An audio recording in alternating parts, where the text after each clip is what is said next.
So the interesting thing here is this. Materialism, traditionally, you think of it as assertions about what exists in the real world, externality, and so-called, and so other intellectualisms and professorisms.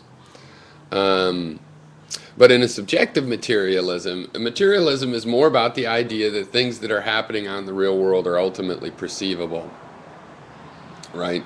That they are ultimately perceivable, so that I can limit myself to just the perceptible, and I am not limiting myself against any phenomena, because ultimately they all are leading to perceptions. They're all interacting with me. It might be subtle. I might see a perception of the sun rising and think the sun's going around the earth, and that's what I'm perceiving. Really, I'm perceiving that the earth is spinning.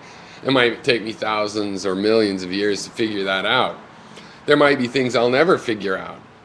But the concept of perceptibility is that one way or another, the transformation of information from one interpretation to another as it goes through these various echelons as material energy and is interpreted informationally by, differently as it goes along. There's always this relationship in this chain of events. That's the assertion of materialism. That if it's happening, I can perceive it. I might have to direct my eyesight, create an experiment that provokes certain perceptions.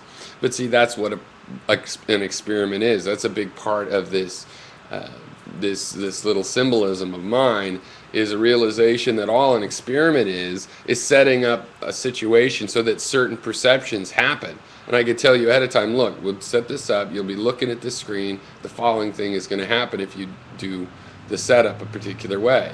And then it can happen that way. And that's all I'm doing, is I'm setting up perceptions so that they can be repeated.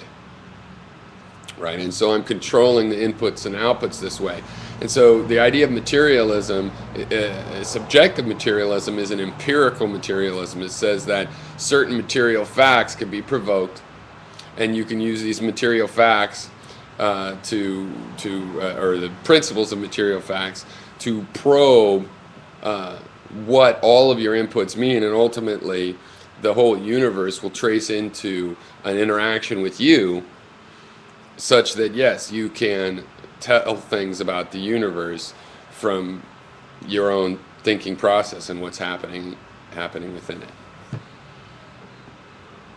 It's a different idea of materialism.